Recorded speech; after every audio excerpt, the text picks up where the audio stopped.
Private एजेंसियां जो शिक्षा व्यवस्था में घुस करके लगातार इस तरीके के मिसमैनेजमेंट को, इस तरीके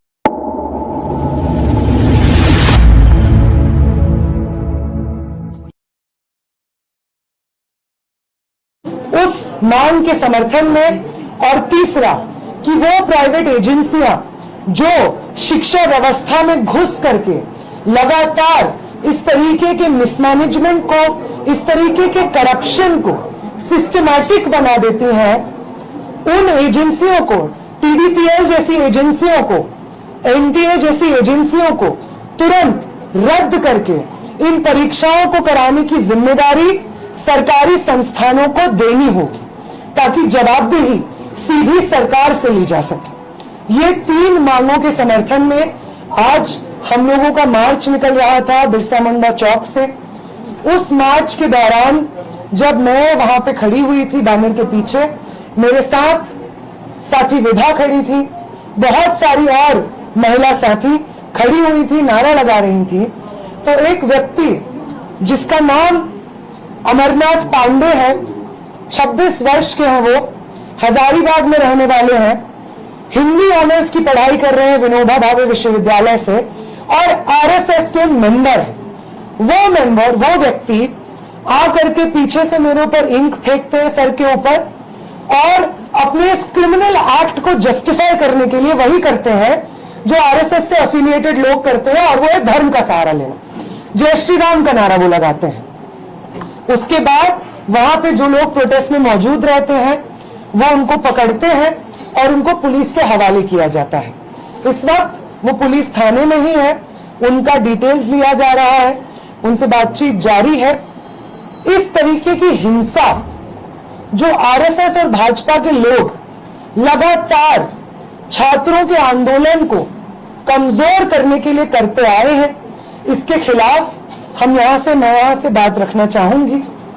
वो लोग जो क्लेम कर रहे हैं कि झारखंड में जो छात्र आंदोलन चल रहा है जयपाल सिंह मुंडा स्टेडियम में, वो हम चला रहे हैं, राइट विंग चला रहा है, भाजपा चला रहा है, और यहां पे हम किसी और को एंट्री नहीं देंगे।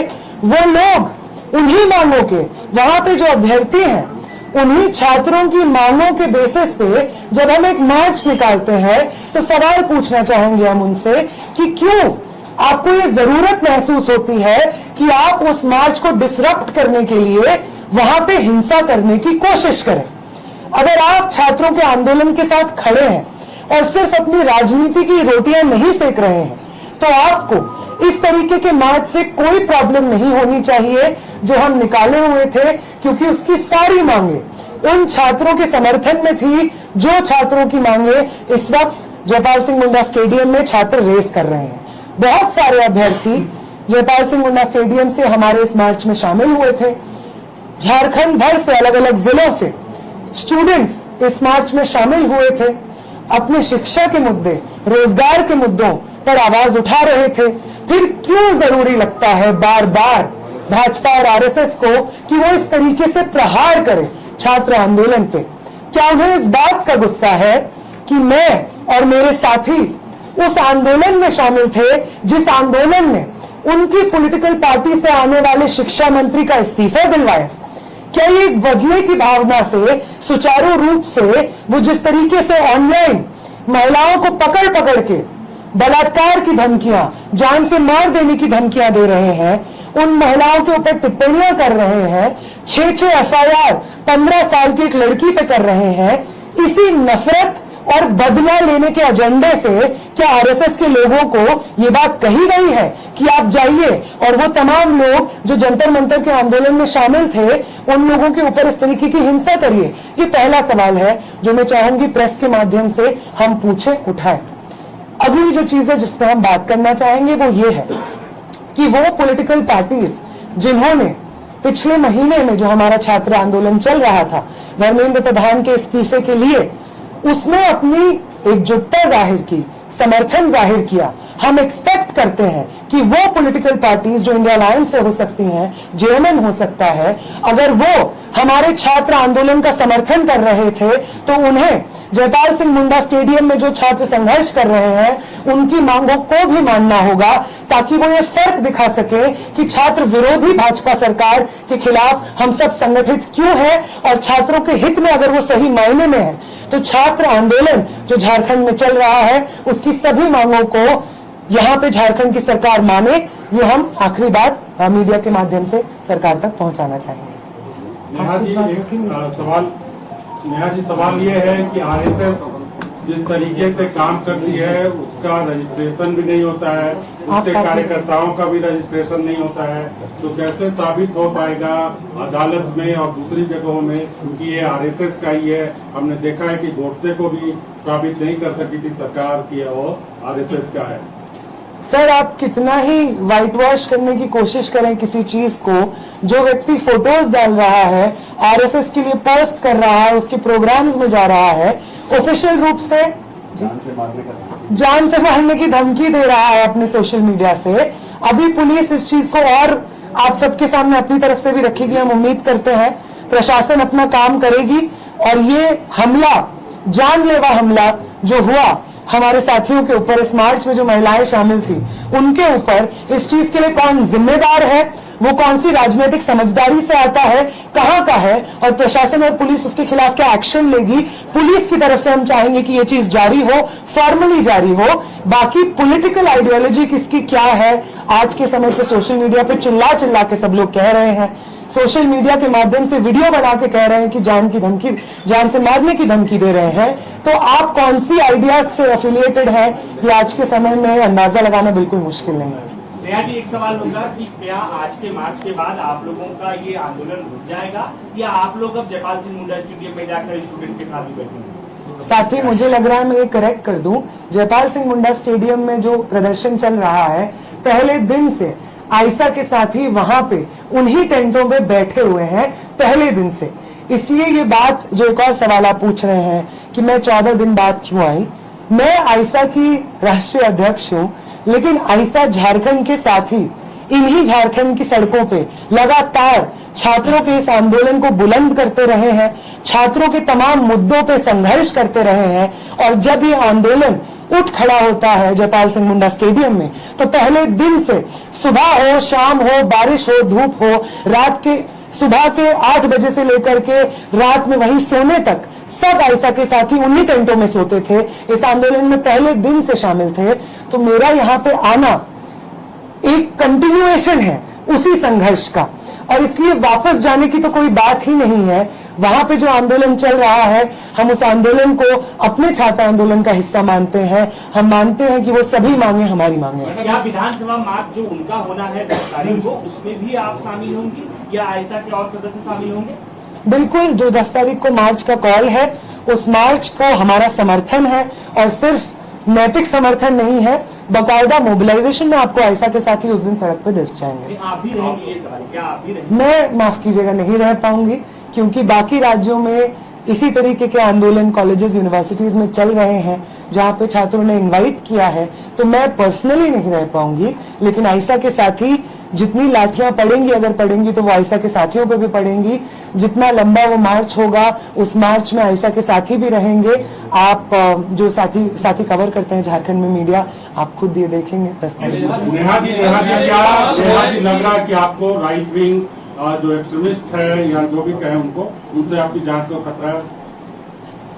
देखिए, अगर जंतर मंतर में 20 तारीख को जो हिंसा हुई, जो स्टेट की तरफ से ऑर्डर पे मैक्सिमम पॉसिबल हिंसा, मैक्सिमम पॉसिबल डैमेज करने का जिस तरीके से आदेश आया, ऐसा लगता है उनके कारनामे से, अगर उससे छात्र नहीं डरे, तो मैं भी एक छात्र हूं, मैं भी एक स्टूडेंट एक्टिविस्ट हूं, एक स्याही से हम क्यों डरेंगे? बाकी कपड़े गंदे हुए हैं, मुंह गंदा हुआ है, एक बार नहा लेंगे, कपड़े धो लेंगे, सब साफ हो जाएगा। उनके मन में जो हिंसा है, वो उनके मन में जो नफरत है, उसका सफाया होना ज्यादा मुश्किल है। ये स्याही से छात्र आंदोलन कभी ना कभी डरा है, ना कभी डरेगा। नेहा मैडम, जिस तरह से बीजेपी और आरएसएस इस आंदोलन को पूरा डाइल्यूट करने का प्रयास कर रही है, क्या जेनजी आंदोलन दोबारा से फिर से खड़ा होगा? आपका क्या सोचना है? देखिए, वो जेनजी हम इसलिए कहते हैं क्योंकि एक यंग, इस देश का यंग मास, जो कि अभी आने वाले कुछ समय में वोट करने के लायक बनेगा या अभी पिछले कुछ सालों में वोट करने की एज में आया है, तो जेनजी का वो टर्मिनोलॉजी होता है।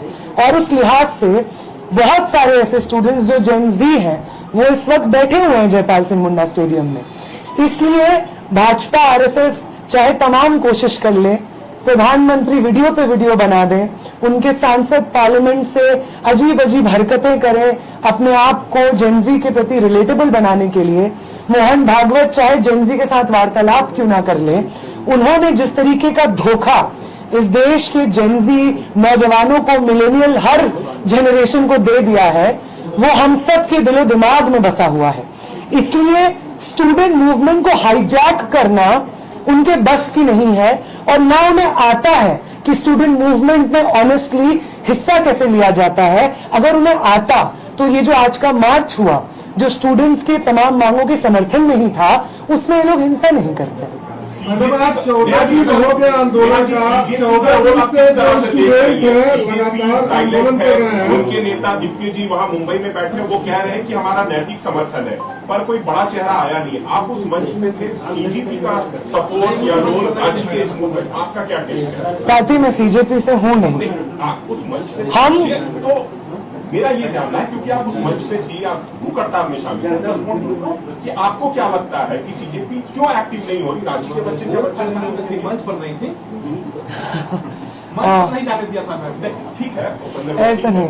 मैं ये कह रही हूँ साथी, कर लेंगी अपने को, मैं अपने को क्यों डिफेंड करूंगी? मैं तो यहाँ पे रांची में इस प्रदर्शन में शामिल हूँ, स्टेडियम में भी मैं गई हूँ। क्योंकि वो था, वो इट वाज पार्ट ऑफ। साथी, मैं सीजेपी को डिफेंड नहीं करूंगी क्योंकि मैं जानती नहीं हूँ उन्होंने जो नैतिक समर्थन दिया है।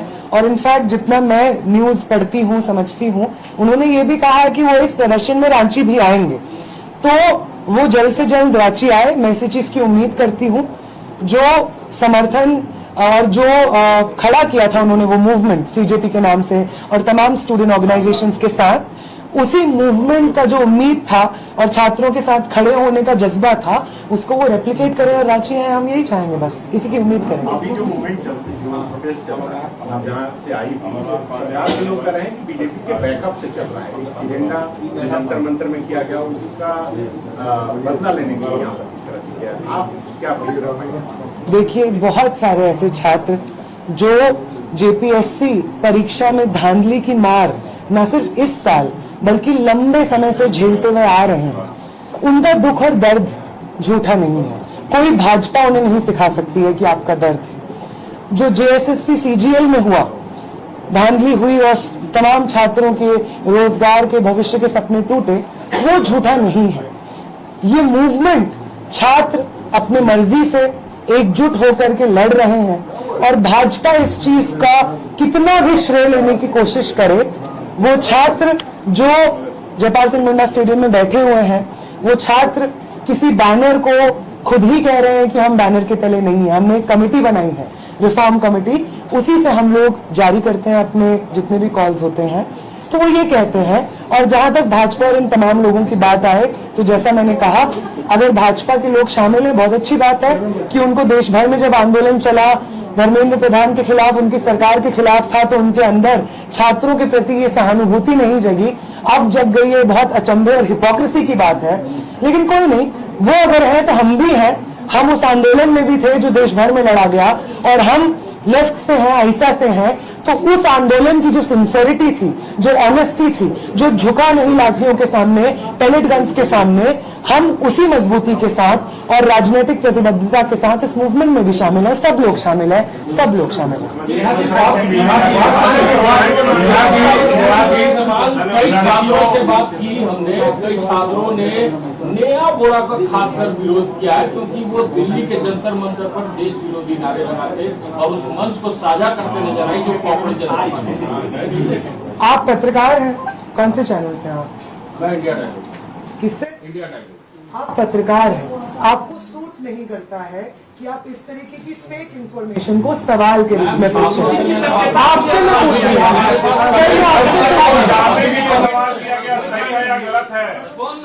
सर आपसे पूछ रहे हैं, अगर आप मुझे एक वीडियो दिखा सकते हैं कौन सा देश विरोधी नारा लगा है। अगर भाजपा के 3 लोग आपको मिलके कह रहे हैं कि देश विरोधी नारा लगा है और आप उसको हजारों छात्रों की तरफ से रिप्रेजेंटेशन के फॉर्म में पेश कर रहे हैं, तो ये तो सच नहीं है। और दूसरी बात, उस प्रोटेस्ट में जो जंतर मंतर पे हुआ, पहले दिन से लेकर के आखिरी दिन जब तक वो प्रोटेस्ट चला, मैं पर्सनली उस प्रोटेस्ट में हर रोज, हर सुबह, हर रात शामिल थी। एक नारा उस प्रोटेस्ट में नहीं लगा है जो देश के विरोध में हो। मोदी के खिलाफ नारा लगा है, हाँ। अमित शाह के खिलाफ लगा है, हाँ। धर्मेंद्र प्रधान के खिलाफ लगा है, हाँ। ये जनप्रतिनिधि है, इनका काम है जनता के मुद्दों को एड्रेस करना, जनता को सर्व करना। अगर ये जनप्रतिनिधि अपना काम नहीं करेंगे तो उनके खिलाफ नारे बिल्कुल लगेंगे। इस व्यवस्था के खिलाफ, शिक्षा व्यवस्था के खिलाफ नारे बिल्कुल लगेंगे। और किसी मंत्री के खिलाफ नारे लगाना, भले ही वो प्राइम मिनिस्टर क्यों ना हो, भले ही वो होम मिनिस्टर क्यों ना हो, शिक्षा मंत्री क्यों ना हो, उसे एंटी नेशनल नहीं कहा जाता है, उसी को सही नेशनलिज्म कहा जाता है। इस देश में सत्ता पक्ष में जो लोग शामिल रहे हैं, उस सत्ता को चुनौती देते हुए हमने इस देश की नई परिभाषा को गढ़ा था। आजादी के आंदोलन का यही मतलब था। और तब भी यही लोग जो आज कह रहे हैं कि देश विरोधी नारे लगे थे, वो भगत सिंह को देशद्रोही कहते थे, वो तमाम स्वतंत्रता सेनानियों को देशद्रोही कहते थे, गोडसे के साथ खड़े होते थे, गांधी के हत्यारों का जय जयकार करते थे।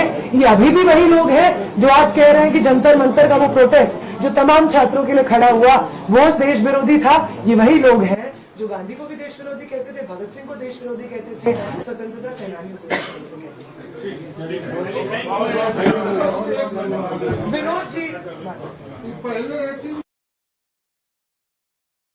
अगर आपको हमारा ये वीडियो पसंद आया हो तो इसे लाइक और शेयर जरूर करें। और हाँ, हमें सब्सक्राइब और फॉलो करना ना भूलें ताकि आप देश और दुनिया की कोई खबर मिस ना करें। जुड़े रहिए हमारे साथ और देखते रहिए